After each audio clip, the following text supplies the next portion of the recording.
Former VP Kamala Harris announces new book called 107 Days About Her Failed 2024 Campaign. By the way, Patriots, trust the plan. I told you this is exactly what was going to happen, and it's happening, okay? I told you she's going to be quiet until she comes out and does a book announcement. And there it is. Classic. For the record, during the book announcement tomorrow, you will hear stuff from her that is very convincing, if you want to be convinced, that is, about how she thinks what Trump is doing in Gaza is unconscionable. For months on end, she did not say a single damn thing. Now she wants to sell the book. She's going to come out and she's going to say some pro-Palestinian shit. If you fall for it, and I know a lot of liberals will, they're going to turn around and they're going to say, hey, Hassan, f you. See, we told you she was pro-Palestine. I'm letting you know right now, I am getting you geared up for all of the liberal wave. Liberals are going to be relentless, not the loser manual. Anyway, very excited to see what this girl boss has to say. Just over a year ago, I launched my campaign for President of the United States. 107 days, traveling the country, fighting for our future. The shortest presidential campaign in modern history. It was intense, high stakes, and deeply personal. For me, and for so many of you. Since leaving office, I've spent a lot of time reflecting on those days, talking with my team, my family, my friends, and pulling my thoughts together. In essence, writing a journal that is this book, 107 Days. With candor and reflection, I've written a behind-the-scenes account of that journey. I believe there's value in sharing what I saw, what I learned, and what I know it will take to move forward. In writing this book, one truth kept coming back to me. Sometimes the fight takes a while, but I remain full of hope, and I remain clear-eyed. I will never stop fighting to make our country reflect the very best of its ideals, always on behalf of the people. So thank you for being in this fight with me. I am forever grateful. And I cannot wait for you to read this, and I'll see you out there. I'm telling you right now, okay? I'm telling you, here's my lock. Can't wait for Kamala, who has been noticeably absent from the convo on Israel's genocide, to say something subtly pro-Palestinian, for all the blue MAGA folks to immediately scream at the left for being right. Blue and On is going to go crazy tomorrow. Step one, go on the Stephen Colbert show. Step two, say something subtly, a little bit pro-Palestinian, more so than usual, more so than you ever said. But then you also still obviously talk about how Hamas is responsible and Hamas is the reason why, there's some problems with aid distribution, or, she'll say something like Hamas can just end this by releasing the hostages, something like that. And then every single liberal is going to be like, this is crazy. This is Kamala Harris has once again did it. She girl bossed it. She actually was pro-Palestinian all along, and you guys didn't want her to win because you're racist or something. She can't talk.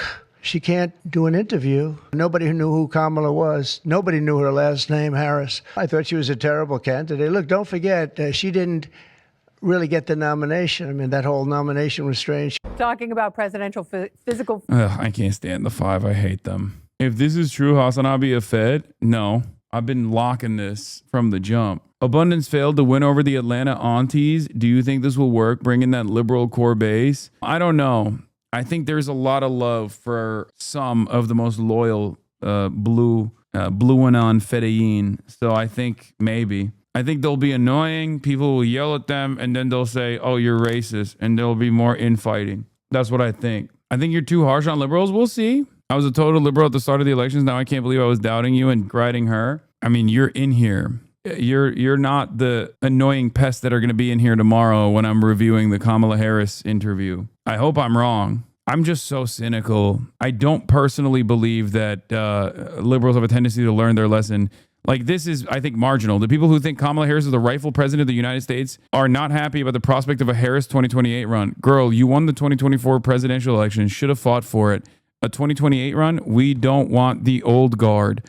I think she would have done a good job if she won, but I'm too disappointed by the lack of follow-up on election discrepancies. So Stephen Colbert, 2028. Liberals still have like Kamala Harris as one of the top contenders for 2028. I'm mixed about it because racism and sexism does play a huge part in why people don't like Kamala, but I see your point because co-signing genocide is wild. Yeah, I mean, I'm not discounting the fact that racism and sexism has played a role. It's just that she was also objectively not the type of person who could overcome it. I mean, guys, Zohran Kwame Mamdani. He has no roots. Like, at least Kamala is a black woman. She went to a historic black college. She has a built-in demographic to pull from that is still a very important voting bloc in American politics.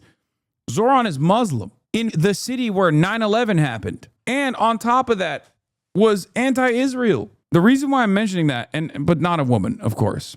But the reason why I'm mentioning that, but AOC is a woman. The reason why I'm mentioning this is because these are real hurdles. The problem is it takes a profoundly charismatic person to be able to overcome said hurdles in a country like the United States of America. Kamala Harris did not have the capacity to overcome those hurdles. That was the problem. Not only that, but the former administration that she was a part of was dead weight that she refused to cut off. It was crazy.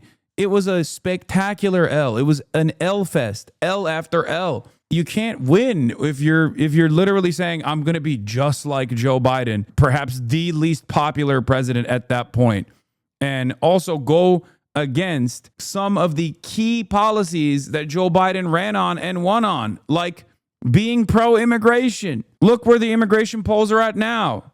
Thank God it flipped as I predicted it would. It would have always flipped if people were actually counter-messaging adequately.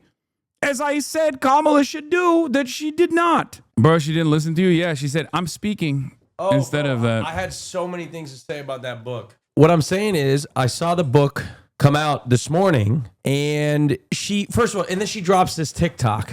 Okay, did you see the TikTok? I did. Hey, I'm coming out with this book. Oh, like she said, hey, whatever, you think that I've been not doing anything, but I've been writing a book. Like, who gives a? Why is she writing a book or releasing a book about America's she on lost? fire? America's on fire. America's She on fire. lost. Nobody cares. Why do we want to read a book? We're no longer literate, Kamala. The Department of Education is being bombed. Okay, I don't understand it. we I really don't know how understand. to. We don't know how to read no more. Yeah, well, okay, so here's the deal. I'm boycotting the book, but here's the tricky part. I lost a bet in your Discord, and now I have to I have to read the book.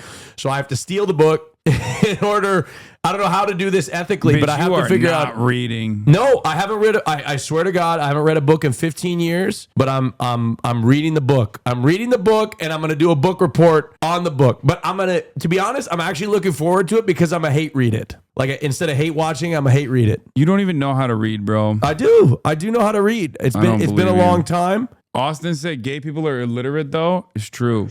Yeah, What's said even more frustrating about you taught me gay people are illiterate and don't know words, bro. what is incredibly more frustrating about Kamala dropping the book is she seemingly has come out of absolutely nowhere.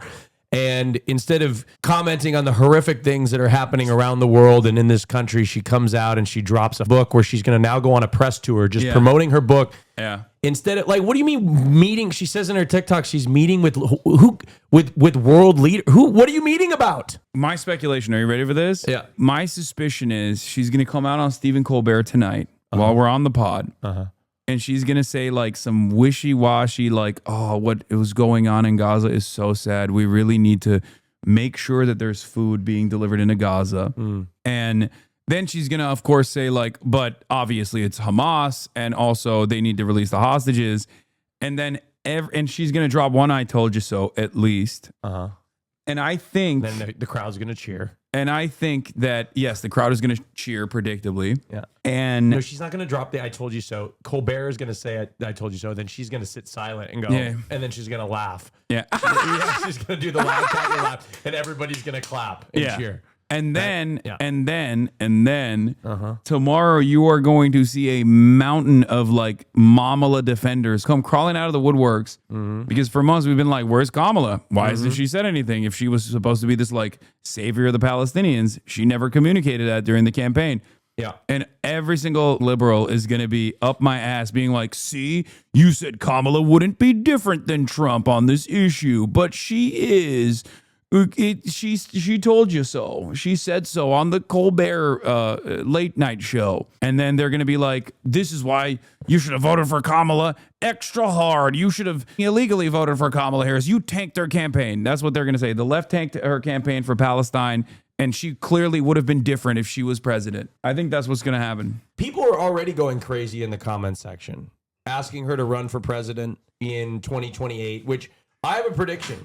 It's my first ever non-liberal prediction in the history of ever. Okay, let's hear it. Kamala is going to run for president in 2028. Everybody's going to be all crazy about it. And then the first primary is going to come out and she's going to get like one 8%. vote. She's going to get one vote. No, she's going to, yeah. She's not going to, she's going to run again. She's going to get the only vote from Doug. Doug's the only. Yeah. And then, Doug Emhoff. Can I have a really, really hot prediction. Buttigieg and Harris are going to poll the lowest in the primaries. That's my hot take. AOC victory. Because wide all sweep. of them, well, I actually think it's going to be some sort of somebody that we don't expect. That's what I think. Okay. I think it could be. That could be anything. It could be anybody. It could be anybody. It could be me.